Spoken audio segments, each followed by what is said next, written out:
Good morning students. देखिए छात्रों, पिछले वीडियो में अपन ने मुद्रा का मीनिंग, मुद्रा की परिभाषाएं और मुद्रा के कार्य, इन पे आपसे चर्चा की थी मैंने।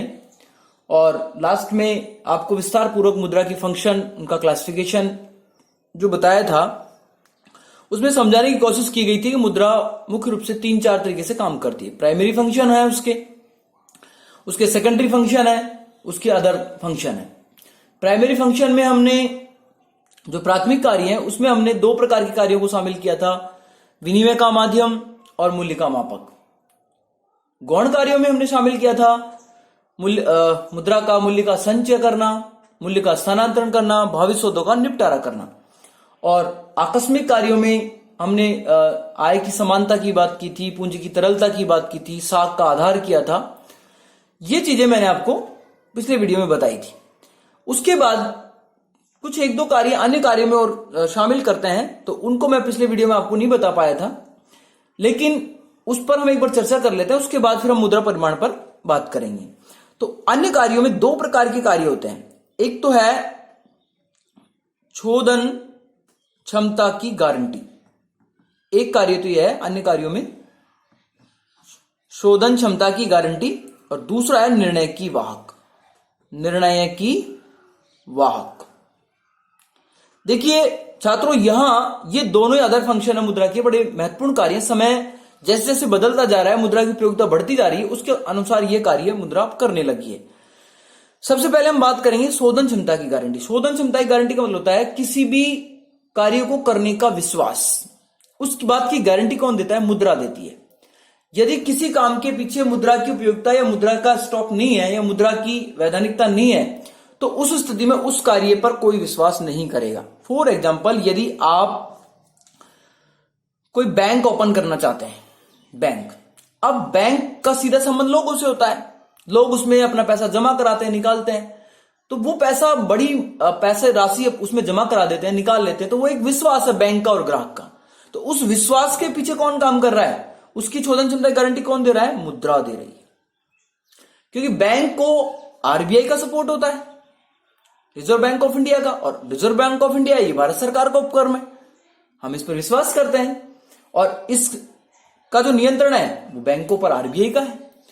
तो इस वजह से हम ये विश्वास कर लेते हैं कि ये संस्था समाज में रहकर लोगों के हित के लिए काम कर रही है, इससे व्यक्तिगत हित या सामाजिक हितों पर कोई प्रभाव नहीं पड़ेगा। तो इस प्रकार की कोई भी शोधन क्षमता की जो गारंटी है वो मुद्रा के द्वारा आप प्राप्त कर सकते हैं। दूसरा जो कार्य इसमें है वो है निर्णय की वाहक। निर्णय की वाहक का मतलब होता है मुद्रा के माध्यम से आप कभी भी अपने निर्णय को, अपने डिसीजन को बदल सकते हो। मुद्रा में वो क्षमता है कि आप निर्णय को कभी भी बदलाव ला सकती है, उसकी वाहक बन सकती है। कैसे? देखिए, जैसे आपने निर्णय किया कि बाजार में जाकर 10,000 रुपए का एक टीवी खरीदना है। क्या खरीदना है? टीवी खरीदना है। आपने निर्णय कर लिया फाइनल। आप बाजार चले गए। बाजार जाने के बाद आपने बाजार की विषय वस्तु को देखा, विभिन्न प्रकार की टीवी देखी, उसके मॉडल्स देखे, ठीक है, और भी कुछ क्वालिटी देखी। लेकिन आपको दुकान वाले ने बताया कि 10,000 रुपए की जगह यदि आप 12,000 रुपए खर्च कर देते हैं तो आपको टीवी भी अच्छा मिल जाएगा, इसके साथ एक ये मिल जाएगा, एक कुकर मिल जाएगा, एक या फिर अन्य प्रकार का ओवन मिल जाएगा, या फिर आप इस कंपनी का टीवी नहीं लेकर आप ये ले लें, आप ये फायदा हो जाएगा। या फिर आप यूं भी कह सकते हैं कि 10,000 का आपने निर्णय कर लिया कि मुझे टीवी खरीदना है, लेकिन उस निर्णय के लास्ट टाइम तक कुछ ऐसा काम भी आ सकता है कि आपको अपना निर्णय बदलना पड़े। ऐसा काम भी हो सकता है। जैसे 10,000 रुपए हैं आपके पास, सीमित साधन है, आपने टीवी लेने का निर्णय कर लिया। जैसे आप टीवी लेने जाएंगे, आपका बेटा बीमार हो गया। अब आपके लिए ज्यादा जरूरी है बेटे के स्वास्थ्य की देखभाल करना, क्योंकि पैसे तो आपके पास 10,000 रुपए हैं। अब आप टीवी नहीं लेंगे, तो अब आपका निर्णय बदल जाएगा। आप टीवी के स्थान पर क्या करेंगे? सबसे पहले अपने बेटे को दिखाएंगे। तो कहने का मुद्रा में वो गुण है कि वो अपने निर्णय को किसी भी समय बदल सकती है। देखिए छात्रों, यहां पर यदि अपन बात करें वस्तु विनिमय प्रणाली की, जब बात करते हैं तो वस्तु विनिमय में इस प्रकार का निर्णय वाहक नहीं हो सकता था। आपने टीवी के बदले फ्रिज का विनिमय किया कि टीवी देनी है, फ्रिज लेना है, फ्रिज देना है, टीवी लेनी है। ये आपका सौदा हो गया कंप्लीट। अब ये सौदा तभी हो पाएगा जब आप टीवी देंगे फ्रिज लेंगे, या फ्रिज देंगे टीवी लेंगे। लेकिन मुद्रा में ऐसा नहीं है, आपने फाइनल कर लिया टीवी लेना है, लेकिन आपने सोचा बीच में कुछ और काम, आवश्यक काम आ गया आपका, तो आपने उस निर्णय को बदल दिया और इस पर आप अपना मुद्रा खर्च कर रहे हैं। तो निर्णय लेने की क्षमता, निर्णय की वाहक मुद्रा होती है, ये काम मुद्रा करती है। तो ये कुछ अदर फंक्शन थे मुद्रा के, वो आपको थोड़े ध्यान रखने हैं। अब देखिए छात्रों, यहां एग्जाम के दृष्टिकोण से जो क्वेश्चन आता है कई बार, वो इसी तरीके से पूछा जाता है, मुद्रा के कार्यों को विस्तार से समझाइए। तो आप मुद्रा के कार्यों को प्राथमिक, द्वितीयक, आकस्मिक, अन्य प्रकार से इस तरीके से समझाकर इसको बड़ा क्वेश्चन आप इसमें तैयार कर लें। अब आगे इसी टॉपिक को अपन आगे बढ़ाएंगे, मुद्रा वाली जो यूनिट है इसको, इसी में अपन पढ़ रहे हैं आज क्वांटिटी थियरी ऑफ मनी, मुद्रा परिमाण। क्या पढ़ रहे हैं? मुद्रा परिमाण, क्वांटिटी थियरी ऑफ मनी, मुद्रा परिमाण का सिद्धांत पढ़ रहे हैं। देखिए छात्रों, सबसे पहले बात यही आती है, परिमाण का मतलब होता है मात्रा, मुद्रा की मात्रा का सिद्धांत हमें पढ़ना है। तो पहला प्रश्न यहां यह स्टार्ट होता है कि हम मुद्रा की मात्रा क्यों रखें, हमारे पास मुद्रा क्यों रहनी चाहिए। तो इस प्रश्न को लेकर कुछ अलग अलग विद्वानों ने अलग अलग प्रकार के सिद्धांत दिए यहां पर, और उन सारे सिद्धांतों को मिलाकर ही बोला गया है क्वांटिटी थियरी ऑफ मनी, मुद्रा परिमाण का सिद्धांत। प्राचीन काल से जब अपन बात करते हैं तो प्राचीन काल में चाहे आप डेविड ह्यूम की बात कर लें 1752 के आसपास, जॉन लॉक की बात कर लें, या फिर अन्य कोई उससे संबंधित जो क्लासिकल इकोनॉमिस्ट हैं उनकी हम बात कर लें, उन सब लोगों ने क्वांटिटी थ्योरी पर कुछ ना कुछ कहा है। लेकिन आगे जाकर इस क्वांटिटी थ्योरी ऑफ मनी को सबसे पहले वैज्ञानिक और विशुद्ध रूप से जो व्यवस्थित क्रम में सिद्धांत के तौर पर हमारे सामने जो प्रस्तुत किया है वो किया है इरविन फिशर ने। इरविन फिशर इन्होंने 1911 में एक पुस्तक लिखी है, the purchasing power of money, the purchasing power of money. Irving Fisher ने सबसे पहले मुद्रा परिमाण का वैज्ञानिक और विशद कंसेप्ट दिया है, और वो पुस्तक लिखी है उन्होंने, the purchasing power of money, मुद्रा की क्रय शक्ति। उस मुद्रा की क्रय शक्ति में इरविन फिशर ने मुद्रा परिमाण सिद्धांत को बड़े व्यापक तौर पर समझा है, और एक यूं कह सकते हैं कि इरविन फिशर ने मुद्रा परिमाण की प्राथमिक नींव इस सिद्धांत में रखी है। आगे जितने भी हम क्वांटिटी थ्योरी पढ़ेंगे, जितने भी हम सिद्धांत पढ़ेंगे संबंधित, उसका आधार यदि माना जाएगा तो इरविन फिशर के सिद्धांत को ही माना जाएगा। तो इस दृष्टिकोण में हमारे सिलेबस के अकॉर्डिंग हमें दो प्रकार के सिद्धांत यहां पढ़ना है। एक तो आपको इरविन फिशर का कंसेप्ट पढ़ना है, दूसरा आपको कैम्ब्रिज थ्योरी पढ़ना है। तो देखिए छात्रों, यहां से मैं इसको डिवाइड करके आपको समझाने की कोशिश कर रहा हूं कि मुद्रा परिमाण सिद्धांत को हम दो तरीके से आपके सिलेबस के अकॉर्डिंग हम बांट लेते हैं। वैसे तो इसके पोस्ट किंजन या उससे ऊपर वाले सिद्धांत हैं, लेकिन हमें अभी फिलहाल दो सिद्धांतों को समझना है। पहला जो हमारा कंसेप्ट है वो है हमारा सौदा उपागम, सौदा उपागम, और इधर जो है वो है नगद शेष, नगद शेष। देखिए छात्रों, ये सौदा उपागम का जो थ्योरी है, ट्रांजैक्शन थ्योरी, ये प्रोफेसर इरविन फिशर का थ्योरी है। इसे सौदा उपागम भी कहते हैं, इसे विनिमय का सिद्धांत भी कहते हैं, विनिमय का सिद्धांत। इसे मुद्रा की पूर्ति का सिद्धांत भी कहते हैं, पूर्ति का सिद्धांत, ठीक है। और इसे कैश ट्रांजैक्शन थ्योरी भी कहते हैं, कैश ट्रांजैक्शन थ्योरी, सौदा उपागम, ठीक है। अब देखिए यहां सबसे पहले इरविन फिशर ने, मैं अभी आपको बताया कि 1911 में the purchasing power of money पुस्तक लिखा, और उसमें इस बात को प्राथमिकता के साथ रखा उन्होंने कि मुद्रा एकमात्र कार्य करती है विनिमय का माध्यम। हम मुद्रा के फंक्शन में इसको पढ़ चुके हैं कि मुद्रा एक कार्य करती है, विनिमय करना, कि मुद्रा के द्वारा केवल हम संचय नहीं कर सकते, केवल सौदों को लेन देन करेंगे। हमारे पास जो भी मुद्रा आएगी, जो भी क्रय शक्ति होगी, उसका हम केवल लेन देन करेंगे, उसका हम संचय नहीं कर सकते। मुद्रा एकमात्र कार्य करती है विनिमय का माध्यम, इसलिए इसको विनिमय समीकरण भी कह दिया गया। सौदा उपागम का मतलब है केवल लेन देन में सहायक है मुद्रा, इसलिए इसको सौदा उपागम कह दिया गया। ये जो सिद्धांत है वो मुद्रा के पूर्ति पक्ष पर ज्यादा बल देता है मांग पक्ष की तुलना में। मांग पक्ष को स्थिर मान लेता है और पूर्ति पक्ष पर ही बल देता है, इसलिए इसको परिमाण का पूर्ति सिद्धांत भी कहते हैं। अब आगे जाकर इसी थियरी के अगेंस्ट, ये जो फिशर का जो थियरी है जिसको हम पढ़ेंगे विस्तार से, इसके अगेंस्ट, इसके विपरीत जो नया थियरी आ गया उसको बोल दिया गया नगद शेष या कैम्ब्रिज थियरी, कैम्ब्रिज थियरी सिद्धांत। इसको आप नगद शेष समीकरण कह सकते हैं, कैम्ब्रिज सिद्धांत कह सकते हैं, मुद्रा परिमाण का मांग सिद्धांत कह सकते हैं, मांग सिद्धांत। इसमें और इसमें बेसिकली जो अंतर है वो यही है कि ये लोग मुद्रा का एकमात्र कार्य मानते हैं कि मुद्रा केवल विनिमय का माध्यम करती है, मुद्रा केवल सौदों का उपागम है। और इसने कह दिया LT is function of y और LP is function of y। इसकी बात कर लेता है, केवल मुद्रा के दो उद्देश्यों की बात कर रहा है, लेन देन उद्देश्य और सतर्कता उद्देश्य की बात कर रहा है, ये वाला थियरी। आगे जाकर नगद से कहता है कि हम मुद्रा दो कार्य करेगी। मुद्रा पहला कार्य तो करेगी विनिमय का माध्यम, जो हमारे सौदे दैनिक जो सौदे होते हैं उनका माध्यम बनेगी, उनका लेन देन करेगी। और दूसरा मुद्रा कार्य करेगी संचय का माध्यम, संचय का माध्यम दूसरा कार्य। मतलब यहां बेसिकली जो परिवर्तन आया वो यह है कि हम विनिमय के साथ साथ मुद्रा का संचय भी कर सकते हैं। वस्तु विनिमय प्रणाली में क्लासिकल इकोनॉमिस्टों ने यह सोचा कि हम मुद्रा को संचित नहीं कर सकते क्योंकि मुद्रा नासवान है, जगह ज्यादा घेरती है। लेकिन जब मुद्रा डेवलप हो गई, मनी हमारे बीच में आ गया, तो उस थ्योरी की जब बात की गई तो उन्होंने प्राथमिकता के साथ इस बात को स्वीकार किया गया कि मुद्रा का संचय किया जा सकता है। उसमें से कुछ मुद्रा हम बचा सकते हैं। क्यों बचा सकते हैं उसकी मैं चर्चा करूंगा। 3 कारण उसमें बताए इन्होंने क्यों बचा सकते हैं। तो पहला तो हो गया नगद शेष, कि जो हम कमा रहे हैं उसका एक निश्चित भाग हम बचाएं, बैलेंस करें उसको, कैश बैलेंस थ्योरी, नगद शेष। दूसरा इसको कहा गया कैम्ब्रिज थ्योरी, कैम्ब्रिज समीकरण कहा गया।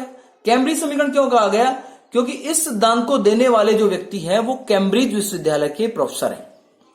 कैम्ब्रिज विश्वविद्यालय के प्रोफेसर की यदि हम बात करते हैं तो नंबर 1 मार्शल,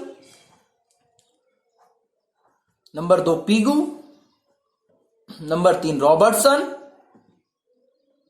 और नंबर 4 कीन्स। ये सारे विद्वान जो है कैम्ब्रिज विश्वविद्यालय के अर्थशास्त्री प्रोफेसर रहे हैं और इन लोगों ने मिलकर इस सिद्धांत को डेवलप किया है। सभी ने अपने अपने अलग अलग समीकरण दिए हैं और उस समीकरण को समझा है। मुद्रा के मूल्य और मुद्रा की मात्रा और इनके बीच में संबंध क्या है उसको इसमें बताया गया है, इसलिए इसको कैम्ब्रिज समीकरण भी कहा गया है। तीसरा इसमें बात की गई है मुद्रा की मांग सिद्धांत की। तो यहां आपको बताया गया था मैंने सौदोपागम में कि फिशर ने मुद्रा की मांग को स्थिर माना है और मुद्रा की पूर्ति पक्ष पर ज्यादा बल दिया है, इसलिए इसको परिमाण का पूर्ति सिद्धांत कह दिया गया। कैम्ब्रिज विश्वविद्यालय के प्रोफेसरों ने क्या किया कि मुद्रा की पूर्ति को स्थिर मान लिया और मांग पक्ष पर ज्यादा बल दे दिया, इसलिए इसको मांग समीकरण कह दिया गया। तो मुख्य रूप से दोनों सिद्धांतों का जब हम कंपेयर करते हैं तो विभिन्न नामों से इन सिद्धांतों को जाना जाएगा और इन नामों का एक्सप्लेन आपको यहां किया गया। अब बात यह आती है यहां पर कि हम संचय करें तो संचय क्यों करें, मुद्रा को नगद रूप में अपने पास क्यों रखें। तो इस संदर्भ में कैम्ब्रिज विश्वविद्यालय के जो प्रोफेसर हैं वो 3 प्रकार की बात करते हैं। पहली बात करते हैं कि लेन देन उद्देश्य के लिए, लेन देन उद्देश्य, ट्रांजैक्शन मोटिव, इसको बोलते हैं LT, ट्रांजैक्शन मोटिव, लेन देन उद्देश्य। दूसरी ये बात करते हैं सतर्कता उद्देश्य की, सतर्कता उद्देश्य, LP, प्रिकॉशन मोटिव। और आगे जाकर इसी में तीसरा उद्देश्य सट्टा उद्देश्य प्रोफेसर किन्स के द्वारा जोड़ा जाता है, इसमें सट्टा उद्देश्य, LS।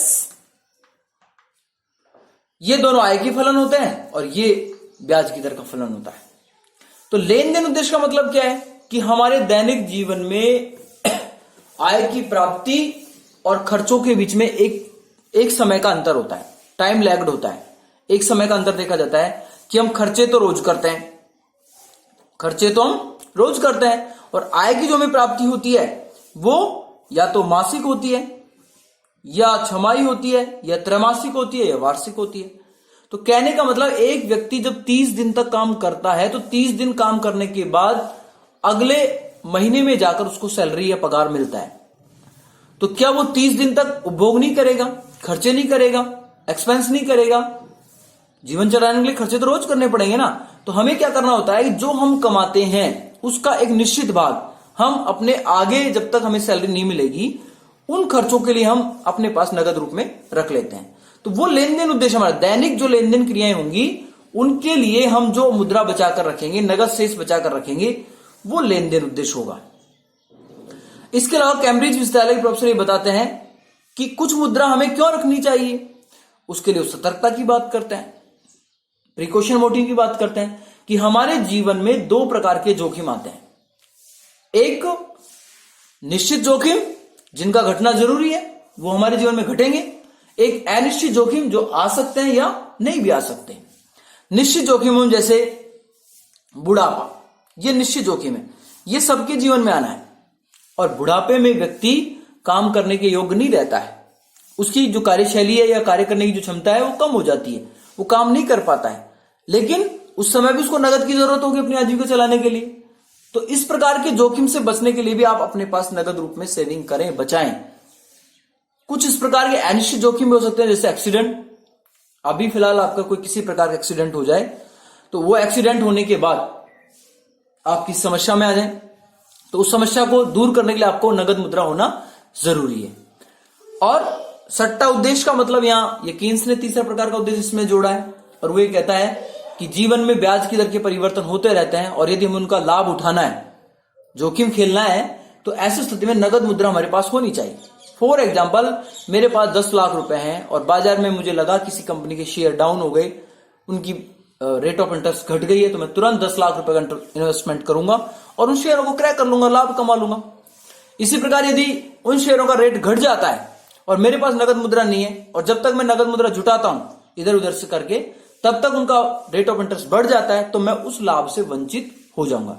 तो छात्रों, 3 प्रकार के उद्देश्यों पर जो कैम्ब्रिज सिद्धांत है ये बात कर रहा है कि 3 उद्देश्यों के लिए नगद रूप में मुद्रा हमारे पास होनी चाहिए। अब बेसिकली दोनों अप्रोच में जो अंतर निकल कर आ रहा है वो यही आ रहा है, ये तो कहता है जो भी आपके पास पैसा आएगा, मुद्रा आएगी, आप उसको बचा नहीं सकते और आप उसका विनिमय करेंगे, विनिमय के माध्यम में उसको प्रयोग में लेंगे, उसमें से आप कुछ नहीं बचा सकते। ये मुद्रा के 2 कार्य मान लेता है कि विनिमय भी करेंगे और उसका एक निश्चित भाग हम बचाएंगे। बचाएंगे क्यों? इन 3 उद्देश्यों को पूरा करने के लिए बचाएंगे, जिसमें लेन देन का उद्देश्य हो सकता है, सतर्कता उद्देश्य हो सकता है और सट्टा उद्देश्य होता है। इसमें जो लेन देन उद्देश्य की बात की गई है उसमें एलपी जो है, ये एलटी, इसको तो अपन ने मान लिया वाई का फंक्शन एलटी को। इसका मतलब ये आय का फलन है। आय के बढ़ने पर लेन देन उद्देश्य के लिए मुद्रा की मांग बढ़ जाती है और आय के घटने पर लेन देन के लिए मुद्रा की मांग घट जाती है। मतलब लेन देन उद्देश्य आय का फलन है और कैसा फलन है? सकारात्मक फलन है। दूसरी जो बात इसमें की गई है एलपी, प्रिकॉशन मोटिव, ये भी आय का फलन है। जब हमारी आय बढ़ जाएगी, हमारी इनकम बढ़ जाएगी, तो हम सतर्कता के लिए पैसा ज्यादा रखेंगे अपने पास, और यदि हमारी आय कम होगी तो हम सतर्कता के लिए पैसा कम रखेंगे। तीसरा जो उद्देश्य एलटी बताया गया है, इसमें एलएस, ये ब्याज की दर का फलन है और ये ब्याज की दर का विपरीत फलन है, उल्टा फलन है, कि जब ब्याज की दर घटती है तो सट्टा उद्देश्य के लिए मुद्रा की मांग बढ़ती है, और जब ब्याज की दर बढ़ती है तो सट्टा उद्देश्य के लिए मुद्रा की मांग घटती है। तो कहने का मतलब यहां यह है कि 3 उद्देश्यों के लिए नगद रूप में अपने पास मुद्रा रखेंगे। देखिए छात्रों, यहां हम अब एक एक सिद्धांत को हम अलग अलग तरीके से विस्तार पूर्वक पढ़ेंगे। तो सबसे पहले अपन जो बात कर रहे हैं वो सौदा उपागम की कर रहे हैं। सौदा उपागम, ट्रांजैक्शन थियरी, इसको सौदा उपागम कहा गया है, इसको विनिमय समीकरण कहा गया है, इसी को मुद्रा परिमाण का पूर्ति सिद्धांत भी कहा गया है। ठीक है, ये क्यों कहा गया है ये मैंने आपको बता दिया है। अब यहां सौदा उपागम को प्रोफेसर फिशर ने, इरविन फिशर ने 1911 में वैज्ञानिक और व्यवस्थित तरीके से, इनकी पुस्तक है purchasing power, POWER, power of money. ये पुस्तक इन्होंने लिखी है परचेजिंग पावर ऑफ मनी।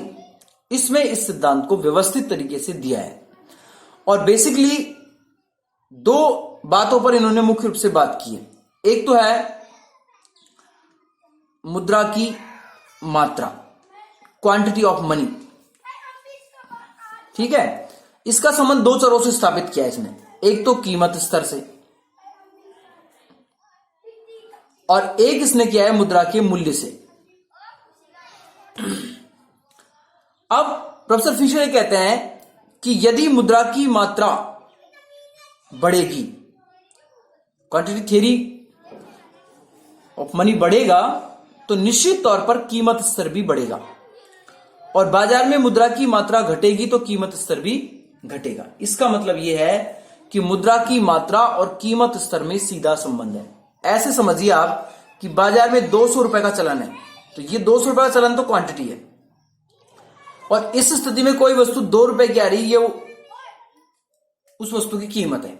अब यदि ये परिमाण बढ़ेगा, क्वांटिटी बाजार में बढ़ जाएगी। पहले आपके पास 200 रुपए हुआ करते थे, आज से 10 साल पहले उनकी वैल्यू बहुत ज्यादा थी, बहुत बड़ी बात थी, तो उस समय वस्तुएं भी सस्ती आती थी। आज आप 400 रुपए इकट्ठे कर रहे हैं, तो इसका मतलब वो वस्तुओं की कीमत भी बढ़ गई, 4 रुपए हो गई। तो यहां जब मुद्रा की मात्रा बढ़ेगी तो कीमत स्तर भी बढ़ेगा, और मुद्रा की मात्रा घटेगी तो कीमत स्तर भी घटेगा। तो प्रोफेसर इरविंग फिशर कह रहा है कि मुद्रा की मात्रा और कीमत स्तर में सीधा संबंध होता है, पहली बात। दूसरी बात, यहां इरविंग फिशर कहता है कि मुद्रा की मात्रा और मूल्य में उल्टा संबंध होता है, कि जैसे जैसे मुद्रा की मात्रा बढ़ती जाएगी उस मुद्रा की वैल्यू कम होती जाएगी। आज से 10 साल पहले 100 रुपए की वैल्यू बहुत अधिक थी, आज 2000 रुपए की वैल्यू नहीं है। मुद्रा की मात्रा तो बढ़ गई, 100 से बढ़कर 2000 हो गई, लेकिन वैल्यू नहीं है। पहले 100 रुपए में जो सौदा आ जाता था, आज वो 2000 रुपए में आ रहा है, तो वैल्यू क्या हुई? घट गई। तो फिशर ये कह रहा है कि मुद्रा की मात्रा के बढ़ने से वैल्यू ऑफ मनी घट जाता है, और मुद्रा की मात्रा घट जाने से वैल्यू ऑफ मनी बढ़ जाता है। पहले मुद्रा का मूल्य ज्यादा था, अब मुद्रा का मूल्य कम हो गया है। तो दो घटकों को लेकर इस सिद्धांत दिया गया है कि मुद्रा की मात्रा बढ़ेगी तो कीमत स्तर बढ़ेगा, मुद्रा की मात्रा घटेगी तो कीमत स्तर घटेगा, अर्थात कीमत स्तर और मुद्रा की मात्रा के बीच में सीधा संबंध होगा। और इसी प्रकार मुद्रा की मात्रा और मुद्रा के मूल्य में उल्टा संबंध होगा। वो ये कहता है कि यदि मुद्रा की मात्रा को आपने दुगना कर दिया तो कीमत स्तर भी दुगना हो जाएगा और वैल्यू ऑफ मनी आधा रह जाएगा। यदि आपने इसको 4 गुना कर दिया, मुद्रा की मात्रा को 4 गुना कर दिया, तो कीमत स्तर भी 4 गुना हो जाएगा और ये चौथाई हो जाएगा। यदि आपने मुद्रा की मात्रा को आधा कर दिया तो कीमत स्तर भी आधा हो जाएगा और ये दुगना हो जाएगा। तो इस प्रकार से हम इस चीज को समझ सकते हैं कि इनके बीच में जो इंटररिलेशन बन रहा है, संबंध जो बन रहा है, वो किस प्रकार से बन रहा है। तो छात्रों, मैं आपको अगले जो वीडियो मैं आपको बताऊंगा क्वांटिटी थ्योरी ऑफ मनी पर, उसमें हम मुद्रा परिमाण में फिशर के समीकरण को लेंगे कि फिशर ने कौन सा समीकरण दिया है, कौन कौन सी मान्यताएं ली हैं और उन घटकों को लेकर क्या संबंध स्थापित किए है, और फिशर के सिद्धांत में क्या क्या कमियां रह गई जिसकी वजह से कैम्ब्रिज थ्योरी डेवलप हुआ। कैम्ब्रिज थ्योरी आने का कारण क्या रहा, वो सब आलोचनाओं पर अपन चर्चा करेंगे।